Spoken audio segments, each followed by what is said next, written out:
Let Amazon look at it solely, because let's say that there's a group of 10 that you submitted, and the first one they look at, they're like, that is not infringing. They're going to just deny most likely all 9 because they're like, oh, none of these are infringing. Yeah. So get it so that they have to look at that one individually, and that's your only submission. So you can also, go, okay, I was successful on 30 submissions and, 10 weren't. Let's redo those 10 versus, 2 submissions, and then you keep trying. It's never going to get you any sort of flywheel motion to get those people removed.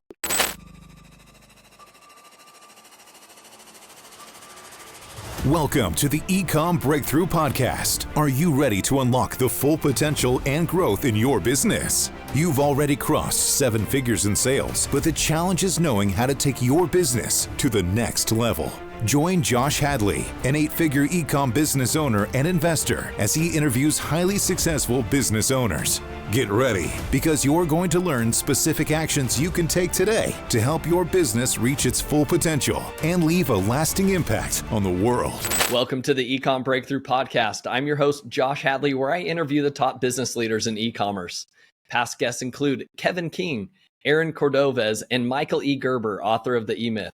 Today, I am speaking with Chris Lyell, and we're going to be talking about how you can enforce your rights on Amazon to not only protect your IP, your intellectual property, but how you can create a digital moat around your business to protect you from hijackers, resellers, and all that good stuff. This episode is brought to you by Ecomm Breakthrough, where I specialize in investing in and scaling 7-figure companies to 8 figures and beyond. If you're an ambitious entrepreneur and looking for a partner who can help take your business to the next level, my team and I bring that hands-on experience, the strategic insights, and the resources ready to fuel your growth.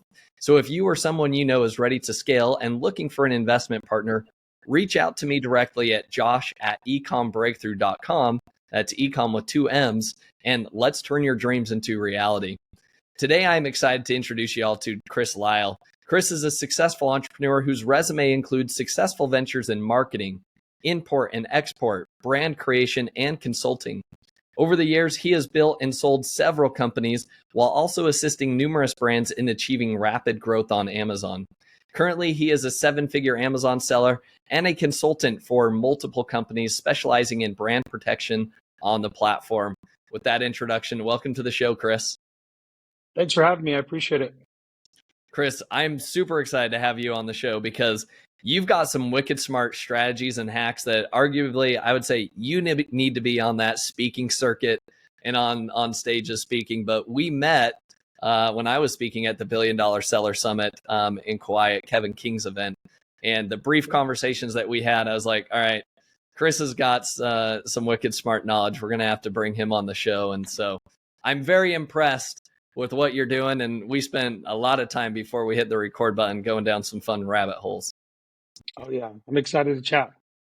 So, Chris, in 2024, speaking to, 7-figure Amazon sellers, so to speak, what are you seeing like the biggest challenges and, your advantages like IP protection on the Amazon platform?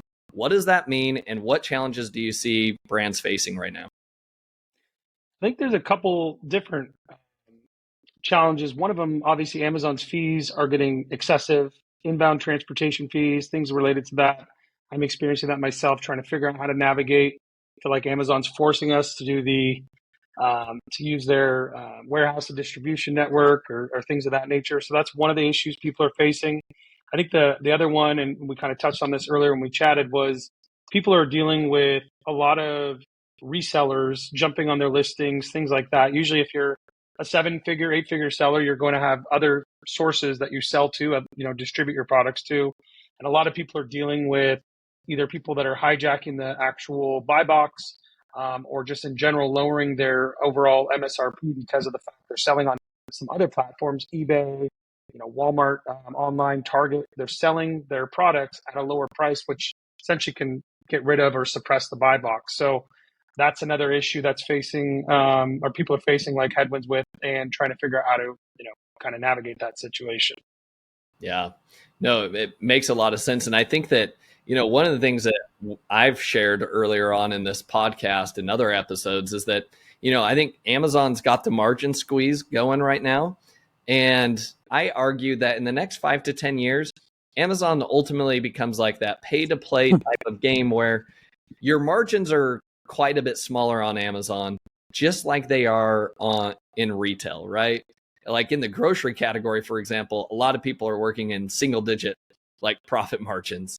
And so Right. does Amazon get to a point where you're working with single digit profit margins because you've got all these overseas sellers that feel like they can make a quick buck? They don't need to have a real brand name to get into a retail store, or they need a brand name to get into a retail store. But on Amazon, you can just create some stupid brand name and you're up and running. Do you see that future coming to pass over the next 5 to 10 years? Absolutely. It's funny because a lot of people I talk to had always said, you never want to get into retail. They're always squeezing, always squeezing. I'm in retail and they are always squeezing, but I am seeing it also from the Amazon side. I mean, my margins in 2018, when I didn't have to pay for advertising, I knew exactly what I'd make on every sale. I'd get 100 sales and I'd be stoked. I'd be like, oh my God, I made great money.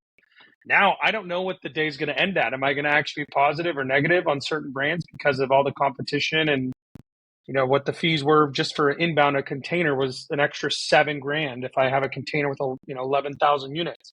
So I do see that happening. I think a lot of people are experiencing it in more like the common categories. I think it may be a little bit longer till it kind of hits some of the niche categories. But when you're in a competitive marketplace like this right now, I think, yeah, everything's getting down to that really close to maybe 12, 15% after all fees, or, margins similar to that in retail. So that's honestly why I wanted to bring you onto the podcast, is because you have experience selling into retail. And I've had many conversations with other e-commerce brand owners, and some of them have said, hey, just continue focusing on Amazon. Don't worry about the other sales channels.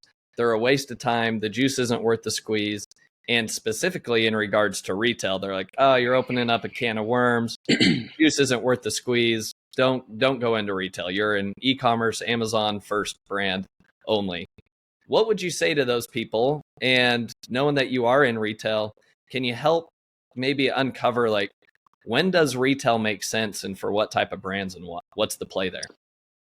Yeah, so it's an interesting question because I think there are certain brands that you just stick to Amazon. There may not be enough order volume from retail that would make sense. I'll give you one of the products I have is in Walmart in store. We do about 170,000 units annually. That's a lot, right? I don't know how you turn that down, whether it comes with tons of headaches or not. That margin, if you can squeeze even $2 per unit, that's a significant amount of money in profit, right? But there are a ton of headaches that come with it. Of course, you're always fighting. Oh, it didn't get delivered. Whatever the case is, I'll give you an example. One of the retailers is Walmart. There is constant, oh, this didn't show up. They say they didn't show up. You have to fight. You have to open up cases. I mean, it's definitely a lot of work. You have to have an individual person that does that for you. But still, the margin is there. And it makes sense. I think it can create your brand, which will create additional, like people may go into a store, see it. It's got that, they remember it. I end up not buying it. Boom, I go on Amazon. Like it is an extra way for you to create more sales on Amazon as well. You just have to basically, really look at the economics of it and see if it makes sense to take on kind of a little bit of stress if it's that type of volume. I don't see how you couldn't expand your business if you had the opportunity to do it. So it's definitely difficult, but it's worth, I think the juice is worth the squeeze now that I'm in it. How long does it take to kind of get that ball rolling, right? Now, I would love to have one of my products sell 170,000 units a year in Walmart stores, right? But did it start with a small trickle first? Did you have to get on Fair and you were selling to more boutique stores and, then eventually you worked up to getting into Amazon or into Walmart? So some of the retailers that we've spoken to, we've been in some, and then we end up not working with them any longer. It just, it all depends on what their appetite is, or they have something new they want to bring in. But for Walmart, it's an interesting. They actually want to see some of your Amazon sales to see that there is traction for the product. They would like you to have sales now that they're on Walmart. They have their third-party platform. It makes a little bit more sense. They want to see what your sales are on their website, what their customers are thinking. But the actual process takes almost a year to get in because they do what they call mods every, usually it's in like September, October. They will have meetings with you prior to that. They set up and look at and make sure the product is going to be a fit for them. They may talk to you in May and say, okay, we're planning on bringing you in September, October. We need you to bring in X number of units to start. So you have a massive PO that you need to bring in, have the product waiting to be distributed to their stores. So it is definitely a big upfront capital expenditure as well. But it's planning and all that. But once it's rolling, it is very consistent. And, it's definitely, once you're in, you're like, okay, this was definitely worth it. I think I was a little bit nervous as we were starting, like, man, this is a big capital investment. I hope they're going to be buying what they say they're going to be buying, because there is no guarantee in any way, Yeah. But they've continued to renew us, and it's been an amazing partnership. So, Walmart, if you want to bring any other products on, I'm interested, obviously, if you're listening. But yeah, it's not a short start to finish there. You definitely have probably 12 months in time before you're in stores. What would be your recommendation if somebody wants to go into retail and they're not in there yet? Where would you recommend they start? So there are brokers that do have connections to a lot of the buyers for different categories in Walmart, Target. There's even like QVC brokers. There's Costco brokers. I would just maybe connect with one of them. Don't pay anything. Just find one. I can probably give you one to maybe put in show notes. That would be a good recommendation. And talk to them and see what those people know what the buyers are looking for. And they can say, hey, I don't think this is gonna be a good fit. I don't want to bring it in front of them, or whatever the case is.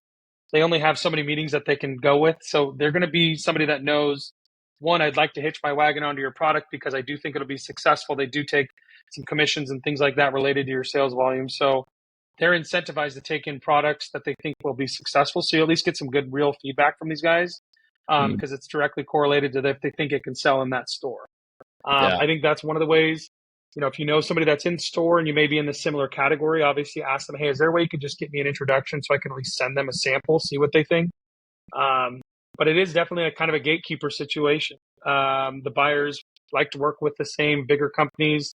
It seems like, from what I understand, there's a lot of difficulty getting into some of these other retailers that I've been trying to get into. I mean, I'm like, look, we sell this many units, and like, we're not looking to take anything new in this category. So it's definitely very competitive.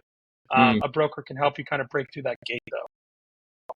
Do you recommend people get onto like Fair and stuff like that? So I'm not on Fair right now. I know people who had a lot of success on there. I think it isn't a bad idea. I think there are some negatives to selling to people off Amazon if you're not going into big box with like the volume that we're talking about, which you and I kind of touched on prior to the show. Hijackers and people jumping on listings and things like that. They can buy with a fake company or whatever on Fair, or a different company than they're going to sell on Amazon. Even though you say you cannot sell on Amazon, they may take and undercut you. They're willing to deal with less margin than you because they only bought 50 units versus your 10,000 unit PO. Yeah. And they're looking to make a quick buck instead of actually, maintaining those pricing, MSRP and all those things that you want, MAP pricing. So, Chris, as you talk about like the IP protection and you're consulting for other brands about this, what all does that entail? So what we kind of talked about earlier was a digital moat, right? There's three different ways that I think you can protect your brand. One of them is through utility or patent enforcement and protection. That's one pillar. The other one is either through trademark or design patents as well. And then the third one is, and this is kind of what we've just talked about, which is if you are selling to other distributors or resellers or wholesalers, is the hijacker or buy box protection. You're trying to keep your actual digital moat around people being able to even get on your listing to sell or steal some of your sales on your product. I love that. And I think those are some very juicy topics.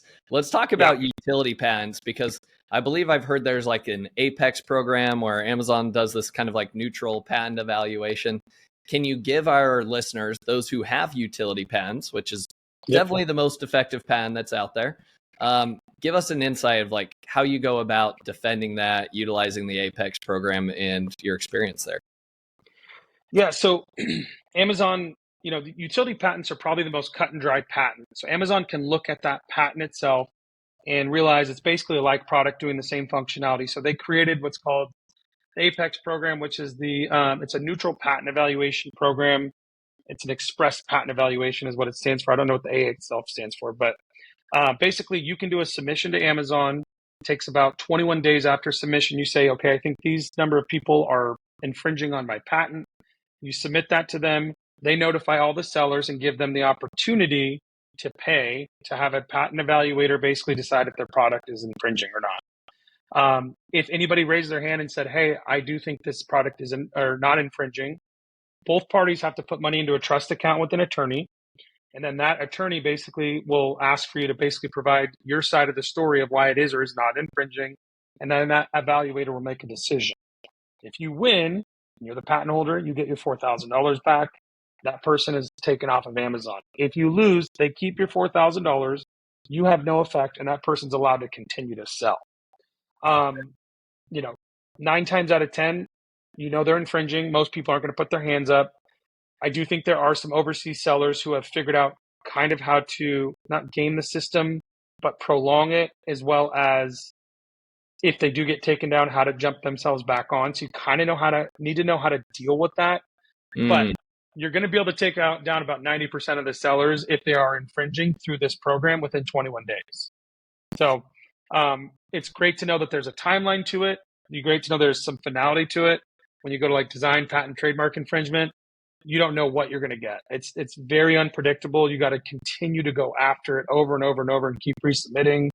The people who are reviewing that are usually like tier 1 or tier 2 seller support. They just look, nope. I mean, these people are working on like, I got to get through 50 cases in 20 minutes or something. Yeah. So it's very hit and miss. It's super frustrating. It's like, this is so obvious. These are literally identical. And they'll be like, nope, don't think they're infringing. There is no simple path for that one. Utility, again, cut and dry. Our company works on money back guarantee on those type of utility patent enforcements because of the fact that we know if we submit it, we know we're submitting this in good faith. We know for sure our legal team has looked at it and said, this is 100% infringing, and we go at it and do that. So it's definitely two different worlds. I love that. Okay, so the Apex program, a utility patent, more cut and dry.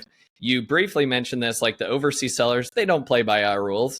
And so that's why and we saw this at the $1 Billion Seller Summit. We had somebody from one of those overseas sellers give us the dirt on what tactics they're doing. Some of them have thousands of accounts ready to go at a moment's notice. And that's the game they're playing. It's just like, oh, yep, got this one taken down. Next. So I guess my question on that is, Chris, how do you defend against somebody doing that? It's like, okay, they got their main account taken down. Now they moved over, they shifted inventory to the new account. How do you deal with that? So there is, if you go through the patent evaluation, usually it's 2 separate rounds. You have to do this. So it's about 60 days. Amazon will give you, well, we basically call it a court order, but they give you an internal number, an Apex number. That is essentially what gives you the ability to see if another person pops up that may not be that seller. It could just be anybody that pops up that is infringing exactly like we were just doing with them. You can submit it with that number and Amazon will remove them within 24 hours. So after a certain amount of time, these guys are like, is the juice worth the squeeze to send more inventory into FBA, to create a new listing and they realize usually once you do this, they will stop somewhat right after because of the fact that they know you're not messing around, the fact that you would put up the money and I have a legal team write up a letter, all that stuff. But some products are obviously so lucrative that they're going to continue to do it over and over and over again. And at that point, it's whack-a-mole. We have a team that goes through and actually looks and finds every single day and just does a new submission. And it's just, they may steal 1 or 2 sales, but you sell 10,000 units a month, it's worth it to continue to whack-a-mole these guys and get rid of them. And then finally, they'll just move on to the next product. We know they don't innovate. You just got to find the next product to copy and continue on. Interesting. All right. I love that. Great strategies, great takeaways. Okay. Talking about design patents and even trademarks, maybe copyrights are in the same bucket. You said you have to continue resubmitting over and over again. Where are you submitting these? So in brand registry, there's a report a violation tool. You can do searches by ASINs. You can do searches by brand name, things like that. And it'll pull up products. You can look at them and see, are these products infringing or whatever the case is? Are they using my trademark name? is this my exact design? Usually you'll do that on Amazon, pull a list of the ASINs in, you put it in there. You would select in the report of violation all those ASINs, and then you would do a submission through brand registry. And it takes anywhere from 24 hours to probably up to a week for a response. Well, they'll just say removed or not accepted. If it's not accepted, then you go back and continue to do submissions over and over. One of the tips I will give listeners if they are going to report anything is, as I just said, actually, when I said, you put them all on a list, I would submit each one of those individually. Let Amazon look at it solely, because let's say that there's a group of 10 that you submitted, and the first one they look at, they're like, that is not infringing. They're going to just deny most likely all 9 because they're like, oh, none of these are infringing. Yeah. So get it so that they have to look at that one individually, and that's your only submission. So you can also, go, okay, I was successful on 30 submissions and, 10 weren't.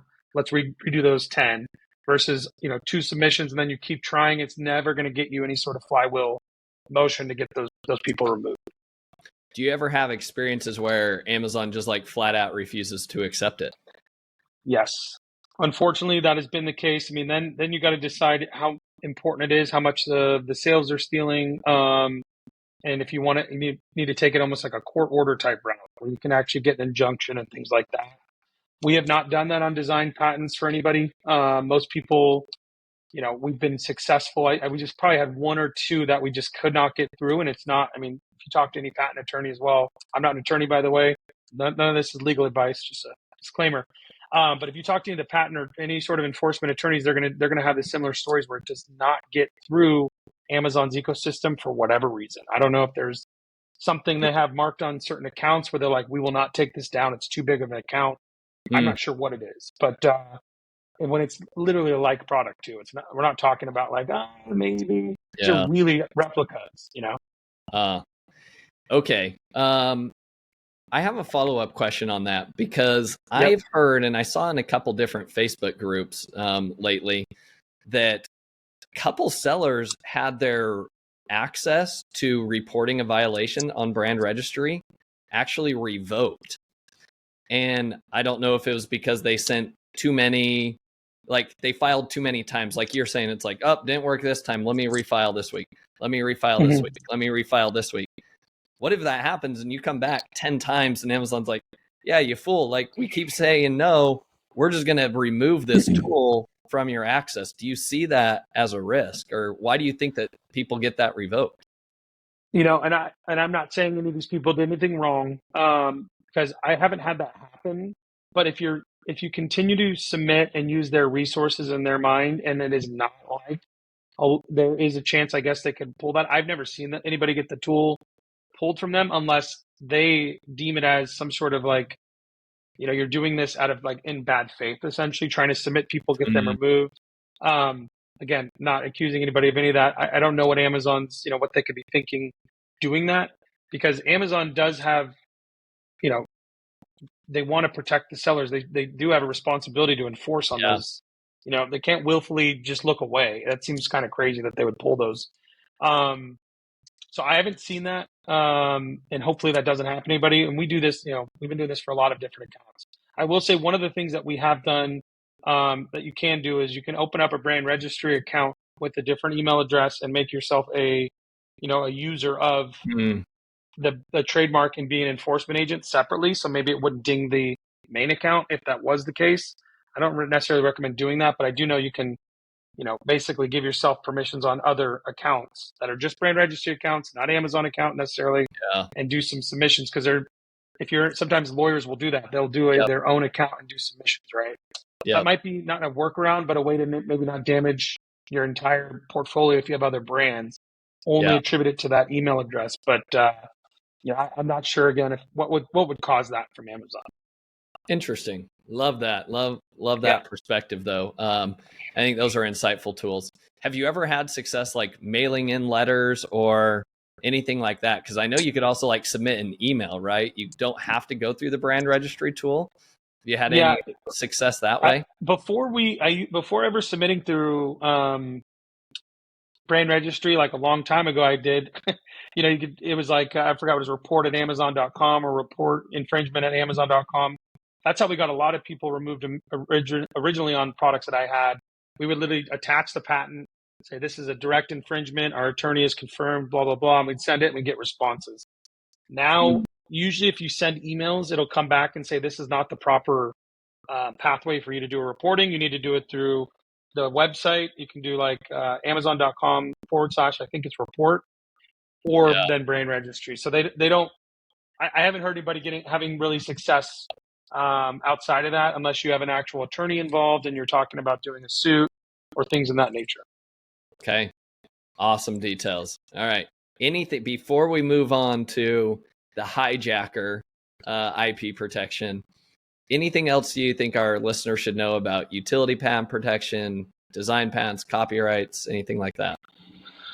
I just think, don't think it's like this Goliath to go and actually enforce your patent. You know what I mean? Like, I think a lot of people think, oh, it's just going to be way too difficult or expensive. If you have the right partner to work with doing it, it's not. And we could talk about this later. An example of a big brand that thought they're at the end of their rope and weren't going to be able to do any enforcement. And that company, we've taken down over 650 infringers in the last 12 months, which was they were doing over $1 million a month. The infringers were. It's like a huge brand that does pool related items and accessories. And we still work with them today. We continue to take down sellers because it's peak season right now, which is where they were getting tons of infringers popping up, stealing their sales. And they thought it was going to be millions of dollars in lawsuits and things they'd have to do outside of court. They have a legal team in-house, and they still couldn't navigate the system. They started working with us. We're not attorneys. We just know how to work through the system properly. We have legal connections within Amazon, and we were able to continually remove all these infringers. So like as of last week, I think we're at 650, like 2 infringers that are gone. That's amazing. Yeah. That is amazing. Well, and that obviously creates a deep moat around a business when you can actually do it. Yep. Do you ever worry about retaliation, or have you experienced any retaliation? I don't worry about retaliation because I think a lot of the people that are infringing seem to be overseas sellers, and they just move on to the next thing. I don't know if they even really take it personally. It's just like part of the culture is to be able to do certain things like this and think it's actually a good thing, to go, I'm going to copy this and I'm going to make a bunch of money. Just kind of on to the next. I'm sure there are some sellers who've experienced some sort of, retaliation, but we have not, at least with any of the brands that we've worked with. When I first started on Amazon, I did have people that were very upset when I was removing people for infringing on patents. I was like back in the good old days where people were making tons of money. And I think it was a lot of income that really got removed from their bottom line, an overseas seller. Yeah. And I was like, whoa, this is crazy. And then ever since then, I've never had anything. That's been almost 6 years. So. Okay. I love it. Great experience. So if people want to pick your brain on that, we'll leave some time at the end where you can tell people how to follow you and connect with you. Absolutely. I think that's a huge value add. All right, Chris, now here is something I have never heard of before. And you shared it with me, and my mind was blown. Basically, you're saying that you can create a digital moat and IP protection, even if you're selling into retail and wholesale, to prevent hijackers and from other people getting onto being able to resell your product on your own listing. So why don't you maybe break down this kind of strategy? Okay. So there's a couple different ideas behind this. First off, one of the things I think a lot of people are just like, well, if somebody sells my product because they bought it in a store, that it's immediately, you have to let people sell the product because of the for sale doctrine. That's kind of a little bit changing narrative now because of, I don't know if you've looked up and ever heard about the OtterBox for sale doctrine lawsuit, where there was a person that tried to say OtterBox sued somebody basically stating that they were infringing on their trademark and they're selling counterfeit product. And the people that they tried to get it dismissed, basically saying it was a for sale doctrine. The court upheld that the products were materially different because of there was they have warranties on the product, which the for sale doctrine, those people that sold it as secondhand could not be able to offer those customers. And then there's something related to the way that the product is stored and fulfilled. So there are some workarounds in regards to the first sale doctrine, being able to send out some letters and different things related to that to customers or people that jump onto your listings. That's one methodology that some people use. The other one is making it so it is not the exact same product that's being sold. People that buy a product in retail may have a product with a completely different UPC, not an identical product, and the product you have on Amazon may have its own UPC. This is probably what we'd say gray hat, just for listeners, but if you have a product on Amazon and you're selling that product and you're going to sell product into stores, maybe you have some variation on that product and it's going to have a different UPC code. So the products that you were selling into retail cannot be sold on that same listing because it's not a like product. You can prove that to Amazon. There's one other way to at least enforce this or find out who is selling the product that is basically not supposed to be sold on your listing. Most people who are buying, if they're buying from like a distributor or something like that, know that they're not supposed to sell on Amazon. Or if they're buying on, let's say, Fair, which we were talking about a little bit ago, if your product has transparency codes on them, which I'm sure a lot of people have heard about the transparency program, we can talk about more about it. But each single label, each product has its own basically license plate to that product. So if I sold products, 50 units, and they all had license plates where I marked them and I know I sold it to this person on Fair, and then there's a reseller that shows up on Amazon, I can buy their product and look at that license. But one, if it doesn't have the license plate on it, then it's definitely counterfeit because you're supposed to put that on all products. Or you can look at it, find who the leak is and who's actually trying to not honor whatever they signed in the agreement on not selling, and cut them off completely to not sell on Amazon, because you can identify them based on those individual license plates like we talked about that they bought the product with. So do you have to, with the transparency program, you're getting codes and there's like a number on each? Yeah, so it's like a barcode or it's like a QR code. But if you actually, when you're in the transparency program, each one of it has its own like number. So if you scan that code, you can actually see who it was sold to as the transparency like portal owner. And you can actually look up the code that's attached to that QR code and see who that was actually sold to. Okay. So you can actually individualize the lots. You can say, okay, this lot number 1 through 50 is going to Joe LLC. And now when I go home and I see it pop up, I'm like, who is this guy? That doesn't say that on Amazon. Yeah. Go to scan it. I'm like, all right, Joe, you're cut off, buddy. Call him and say either remove your inventory or never buy from me again. Yeah. Kinda that's how it would work. Are you, so is your warehouse having to be the ones that understand like, all right, these are what, in this box, we've got 1 through 50. In this case, we've got 51 through 100, et cetera, in order to know like when this box goes out, how are you knowing and matching? So the way that we do it is we don't necessarily sell to some of the smaller people. So we'll do like the way that we do it is actually our manufacturer in China. We'll give them these 2,500 units are going to be marked with these 2,500 transparency codes. Okay. And we know that those ones are individualized and set for that. I'm sure there's some serialization or things you can mark on the boxes to do all that stuff. We do it basically on orders specifically for whatever retailer we work with. So that's kind of a different way of doing it. But I'll give you an example. If you don't have them tagged at all, and then you have your 3PL that's going to send it out to a customer, you can say, okay, here's 50 units that we have allotted for this particular shipment, and they can ship it out, tag them as they send them out. So you can keep track of it that way versus it'll be a little more expensive at the 3PL level versus overseas level. But yeah, that's another way to keep it where it's, at least while you're starting out working with some smaller, people that are wholesaling from you, just to control that. And then when you get to a larger number, then you can obviously just have it done at the factory level.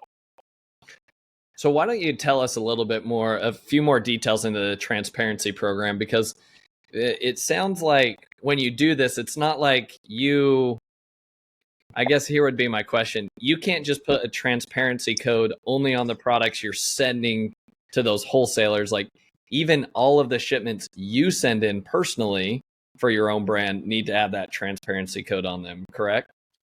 Right. So Amazon, the transparency program is supposed to be, if you enroll you don't have to have, like let's say your catalog's 100 products, not all 100 have to have transparency, but maybe there's one that's a problem SKU for whatever reason, super popular. If you enroll that product into transparency, Amazon expects you to put that label on every single product that you manufacture. So if it goes, even if you were selling, like, let's say to Walmart, they expect a transparency code on that product in Walmart. And so that's Amazon's way of basically allowing you to have transparency into kind of your supply chain, right? Where everything's going, and be able to look at all that stuff. But their whole point is, if you don't have a transparency label on it, then it's a counterfeit product, right? Yeah. So I understand the premise behind that, but then it doesn't really protect you necessarily from some of the resellers. It only allows you to see who it was, and then try to cut that off, the head off the snake there. Okay. So you'll see a lot of like products that have really like tons of reviews. Almost all of them are in transparency, because there's a lot of people who create replicas overseas, and they'll send it in under yours. Can't get rid of them. Have no way of doing any, stopping them in your listing, unless you're doing some of the ways we talked about earlier. Yeah. But if they were to send in product and you have transparency turned on, send in a product without a transparency code on it, Amazon, if they have the transparency checks turned on, which they will if you're in the program, will mark all their inventory defective and require them to be removed, because they assume them as counterfeit. Love So that. that's kind of the program itself. It takes about 30 days to enroll. You have to do some like checks back and forth with Amazon, make sure you applied them correctly. You send in 100 units that are properly labeled. After that, they inform anybody who's on your listing that going forward, you will have to provide a product with transparency codes that continue to sell. And then after that, usually it seals. A lot of people they're like, oh crap, somebody's really watching this listing. I'm not going to be buying this as like an arbitrage seller or whatever, and go to the next. Okay. What's the cost for this? I believe, and they usually will do, if you're a new enrollee, they'll give you like 10,000 codes for free. After that, it's between 3 and 5 cents per code. So it's like an extra 3 to 5 cents per unit, essentially. Per unit, yeah. I mean, you're going to obviously have, if you have to pay somebody to put them on at a 3PL, you're going to have that additional cost. They used to require you to buy them directly, like the stickers from like Avery.com or a real print house, which added a lot of cost. Yeah. Now you do, you're able to print them as 2D barcodes, basically. Okay. Normal barcodes. You can apply it to your product there. Okay. Fascinating. But so you want to, if you have a SKU catalog of 100 SKUs, you're saying like you probably don't need to roll it out across all of your SKUs. All right. Do you do this on specific brands only for certain SKUs, or do you say, hey, I'm doing this for the entire brand just because there's so much going on here? So it depends, right? So if it's a really high selling product and it's easy to replicate overseas, like it's not a patented product, it's something that people see as a $2, $3 product, and you know you're going to get knockoffs trying to jump on your listing, I'd enroll it. But most of the products that we actually do the enrollment on are products that we know are going to go into some sort of retail as well. So I can try to identify where the leaks are coming from. If it's just Amazon stuff, it just depends. We already have it set up in our manufacturing facility, and it's really not that much more expensive. I'd like to know that I never have to worry about somebody jumping on my listing for 15 units. And because one big thing that happens when somebody jumps on your listing, like we talked about, it's not just retailers that get upset if you have somebody under MAP pricing, right? Example, Prime exclusive discounts. They require your lowest price, and same thing with on lightning deals and all those things. Lowest price in the last 30 days. It's not lowest price that Chris's account had. It's the lowest price on that ASIN. So if you have an overseas seller jump on your listing and go $10 under you, now that is your floor for the next 30 days. If there's a deal, if there's something coming up with, like Black Friday, Cyber Monday, or you just have a deal being ran, it throws everything off, and you basically have to cancel those deals because it's going to be at a place where you can't actually make a margin.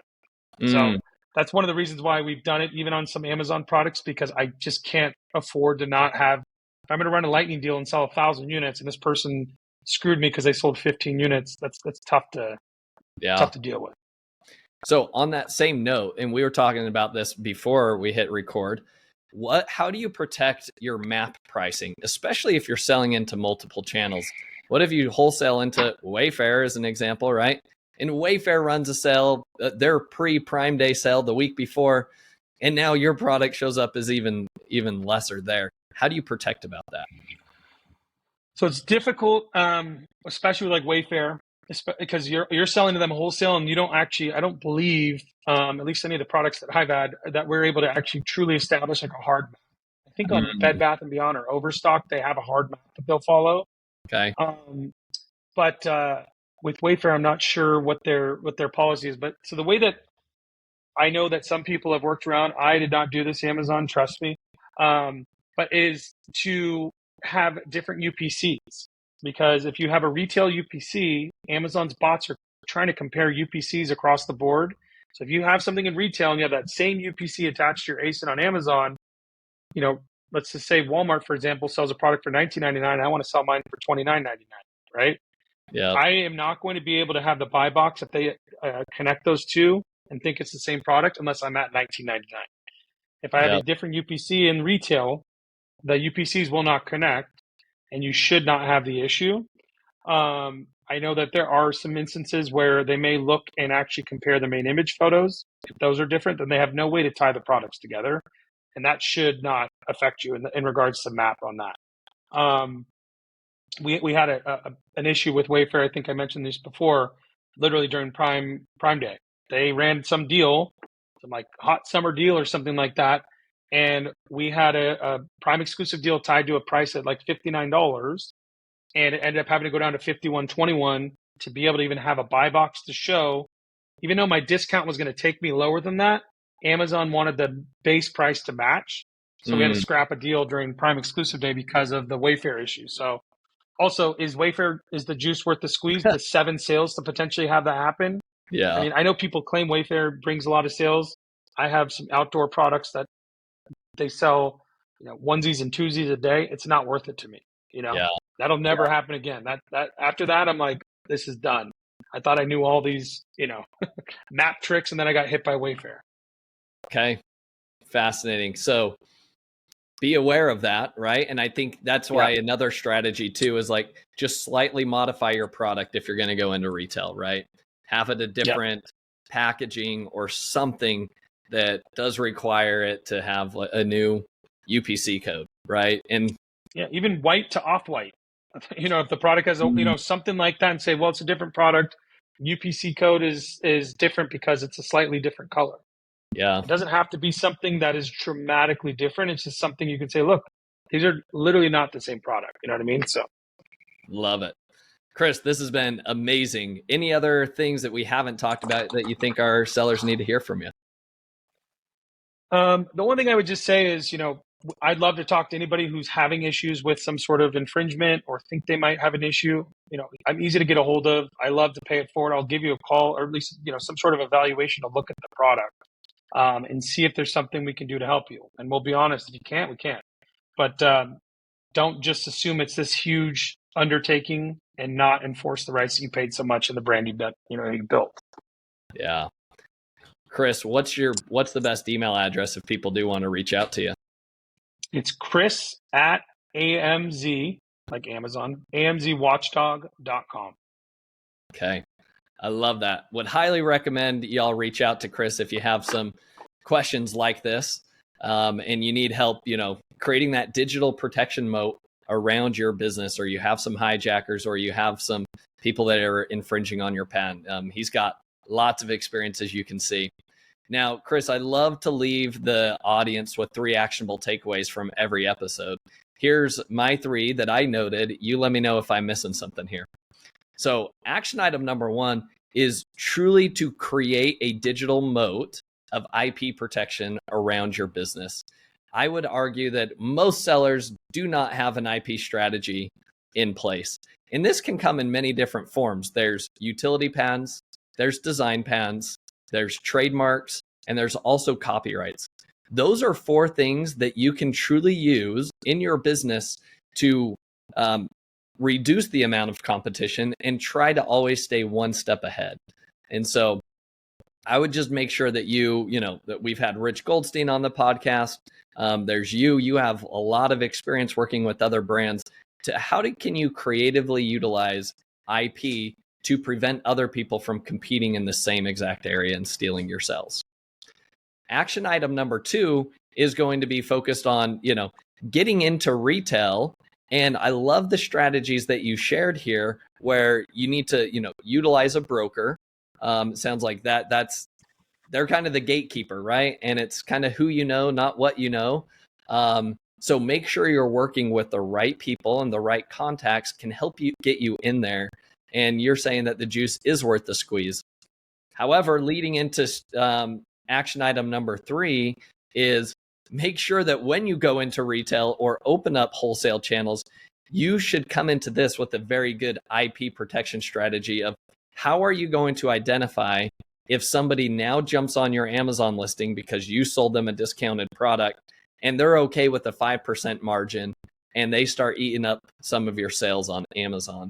So make sure you have a strategy and a moat around that. And as Chris shared, he gave us some very good action items there with the transparency program that you can enroll into, making sure that that product maybe is slightly different. Maybe the white color just becomes a different shade of white, to make it a different product. And when you do that, you can create that moat and still protect your main sales channel from, as you try to expand. Don't let getting on Wayfair and getting 7 sales a month on Wayfair take away from the 7,000 units you sell per month on Amazon. Chris, is there anything else that you would add to this as an action item? I don't think I could have summed it up better. So I think that was great. Awesome. All right, Chris, my favorite time here, ask you the 3 questions I love to ask each guest. Number 1, what's been the most influential book that you've read and why? Okay, so there's a book called Tools of Titans written by Tim Ferriss. So he also has 4-Hour Workweek, which is how I got into Amazon. I was following his model of trying to work only 4 hours a week. That is originally how it was. Now it's turned into 40-hour Workweek, but that's okay. But Tools of Titans, there's 200 interviews with like different successful health experts, entrepreneurs, tech people, just people that have had a lot of success in life. And they're small, like, 2 to 7 pages snippets where Tim Ferriss interviews and asks them some of those like real actionable items on how to be better at whatever it is. There's a ton of different sections. I've read through that whole thing. It is an amazing book with so much information that is actionable and can help you be a better, entrepreneur, better Amazon seller, better person, health-wise, all that. So I definitely recommend that book, Tools of Titans. Tools of Titans. That's a new one, but I have got that on my list now. That one sounds really exciting. Yeah. Chris, what is your favorite AI tool that you've been using that you think other people need to be utilizing? So I've been using one I think it's called Opus AI. And there's also ChatGPT. ChatGPT is incredible. If you actually are using it, I've had logos made with it, like logos that are being used right now. A buddy of mine who does real estate, all of his merch has a logo I made for him on ChatGPT in 5 minutes. I've written legal agreements with it, and things like that. So it's pretty incredible and powerful. Just make sure, it's being used on the legal side. You may want to check with an attorney still. Luckily, we have some in-house, but it's an amazing tool for writing emails, responding properly to suppliers, things like that, just don't necessarily do every day. It can do it for you in a very professional manner. Love that. Love that. All right, Chris, final question. Who is somebody that you admire or respect the most in the e-commerce space that other people should be following, and why? Okay. I have 2 people for this. One of them, we met, Kevin King. He's got more knowledge in this space than anybody I've ever met. He's always got hacks. He's got the connections. He's just an amazing person that I would definitely follow. Go to some of his events. Check him out. Kevin King, $1 Billion Seller Summit. I've been to every one of them except for one, I think. The other person that I work with and talk with and follow very closely is Brandon Young. He's an incredible teacher. And he's not just a person who sells courses, a person who's actually successful and is selling today. And he's growing faster than anybody I've ever seen in the Amazon space. He's recently helped me. I thought I knew mostly everything about Amazon. He recently helped me with something that I needed some help with. He's a great teacher. I highly recommend you check out Seller Systems and Data Dive, which are his course and his software. Yeah. Highly recommend Brandon Young. He's a good friend as well. And he is the only course that I recommend people follow in the Amazon space at this point in time. So With that being said, Chris, if other people want to follow you, they want to learn more, where could they follow you at? Facebook or Instagram, my name, Chris Lyell. And you can go to our website, amzwatchdog.com, and check out some of the services we offer. And if you need anything, obviously reach out. Like I said, I'm very, very easy to get a hold of and love to pay it forward if anybody needs help or just some quick advice. Love it. Thanks again for your time today, Chris. Thanks, Josh. Appreciate it. Thank you for listening. Visit ecommbreakthrough.com for more information. If you've enjoyed today's episode, the best way you can show your appreciation is by clicking the subscribe button and quickly leaving a review. See you again next time.